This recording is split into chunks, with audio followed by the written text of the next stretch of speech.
दोस्तों, गोरखपुर की राजनीति में उस समय हलचल तेज हो गई जब समाजवादी पार्टी की नेत्री काजल निषाद को देर रात पुलिस ने उनके घर में ही रोक दिया। वजह बनी गीडा क्षेत्र में बढ़ते प्रदूषण के खिलाफ होने वाला प्रदर्शन। लेकिन सवाल यह है कि आखिर ऐसा क्या था इस आंदोलन में जिससे प्रशासन पहले ही सतर्क हो गया, और क्या विरोध की आवाज दबाने की कोशिश हुई? पूरी कहानी विस्तार से समझेंगे इस रिपोर्ट में। गोरखपुर के गीडा इलाके में बढ़ते प्रदूषण को लेकर समाजवादी पार्टी लगातार सरकार और प्रशासन पर सवाल उठा रही थी। पार्टी का आरोप है कि फैक्ट्रियों और औद्योगिक गतिविधियों की वजह से स्थानीय लोगों को भारी दिक्कतों का सामना करना पड़ रहा। लोगों को सांस लेने में परेशानी है, पानी की दिक्कत है और वातावरण खराब होने जैसी शिकायतें लगातार मिल रही थी। इसी मुद्दे को लेकर सपा ने प्रदर्शन का ऐलान किया था, जिसकी अगुवाई काजल निषाद करने वाली थी। लेकिन प्रदर्शन से पहले ही मंगलवार देर रात पुलिस सक्रिय हो गई। जानकारी के मुताबिक रामगढ़ ताल पुलिस ने काजल निषाद को उनके घर पर ही रोक दिया। पुलिस की तरफ से साफ कहा गया कि वे गीडा में होने वाले प्रदर्शन में शामिल नहीं हो सकती। इसके बाद इलाके में राजनीतिक चर्चाएं तेज हो गईं। अब यहाँ सबसे बड़ा सवाल यही उठ रहा है कि क्या प्रशासन को प्रदर्शन से कानून व्यवस्था बिगड़ने का डर था,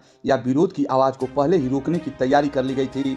क्योंकि यह कार्रवाई सिर्फ एक नेता तक सीमित नहीं रही। काजल निषाद के अलावा समाजवादी पार्टी के कई अन्य नेताओं को भी हाउस अरेस्ट किया गया। इसमें पूर्व जिला अध्यक्ष रामनगीना साहनी, पूर्व विधायक यशपाल रावत, जिला महासचिव रामनाथ यादव, जिला उपाध्यक्ष गिरीश यादव और सहजनवा विधानसभा अध्यक्ष मनीष कमांडो समेत कई पदाधिकारी शामिल बताए जा रहे हैं। वहीं जिला अध्यक्ष ब्रिजेश गौतम को भी रोका गया था, लेकिन बाद में लखनऊ कार्यक्रम में जाने की बात कहने पर उन्हें छोड़ दिया गया। अब इस पूरे घटनाक्रम के बाद काजल निषाद ने सोशल मीडिया पर पोस्ट कर सरकार और प्रशासन पर निशाना साधा है। उन्होंने लिखा कि यह खौफ अच्छा है और यह होना भी चाहिए। उन्होंने दावा किया कि मुख्यमंत्री के आदेश पर उन्हें हाउस अरेस्ट किया गया। साथ ही उन्होंने यह भी कहा कि अन्याय के खिलाफ आवाज उठाने से प्रशासन में डर पैदा हुआ है और वे तानाशाही के खिलाफ लड़ाई जारी रखेंगी। काजल निषाद की इस पोस्ट के बाद राजनीतिक माहौल और ज्यादा गर्म हो गया है। समाजवादी पार्टी के कार्यकर्ता लगातार यह आरोप लगा रहे हैं कि सरकार विरोध की आवाज दबाने की कोशिश कर रही है।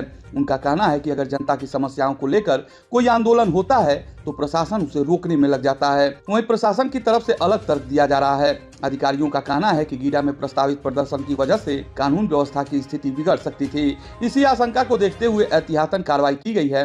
प्रशासन का दावा है कि शांति व्यवस्था बनाए रखना उनकी प्राथमिकता है और किसी भी तरह की अव्यवस्था से बचने के लिए यह कदम उठाया गया है। लेकिन इस पूरे मामले ने एक बार फिर कई सवाल खड़े कर दिए हैं, क्योंकि गीडा में प्रदूषण का मुद्दा नया नहीं है। स्थानीय लोग लंबे समय से इस समस्या को उठा रहे हैं। औद्योगिक क्षेत्र में होने की वजह से वहां प्रदूषण को लेकर समय समय पर शिकायतें सामने आती रही हैं। जब विपक्ष इस मुद्दे को लेकर सड़क पर उतरने की तैयारी कर रहा था, उससे पहले ही नेताओं को घरों में ही रोक दिया गया। यहाँ एक और अहम बात देखने वाली है। पिछले कुछ समय से उत्तर प्रदेश की राजनीति में ऐसे कई मामले सामने आए हैं जहां विरोध प्रदर्शन से पहले ही नेताओं को नजरबंद या हाउस अरेस्ट किया गया। ऐसे में विपक्ष लगातार सरकार पर लोकतांत्रिक अधिकारों को सीमित करने का आरोप लगा रहा है, जबकि सरकार और प्रशासन का कहना है कि शांति व्यवस्था बनाए रखना जरूरी है। अब देखना यह होगा कि गीडा क्षेत्र में प्रदूषण का मुद्दा आगे कितना बड़ा राजनीतिक रूप लेता है। क्या समाजवादी पार्टी इस मामले को और जोर शोर से उठाएगी? क्या प्रशासन इस मुद्दे पर कोई और बड़ा कदम उठाएगा? और सबसे अहम, क्या स्थानीय लोगों की समस्याओं का समाधान हो पाएगा, या यह मुद्दा सिर्फ राजनीति तक ही सीमित रह जाएगा? आप क्या सोचते हैं? क्या प्रशासन की कार्रवाई सही थी या फिर विरोध की आवाज को रोका गया? अपनी राय कमेंट में जरूर बताइएगा। और दूसरा बड़ा सवाल, अगर किसी मुद्दे को लेकर प्रदर्शन करने से पहले ही नेताओं को घरों में रोक दिया जाए तो क्या इसे लोकतांत्रिक व्यवस्था का हिस्सा माना जाएगा? अपनी प्रतिक्रिया जरूर दीजिए।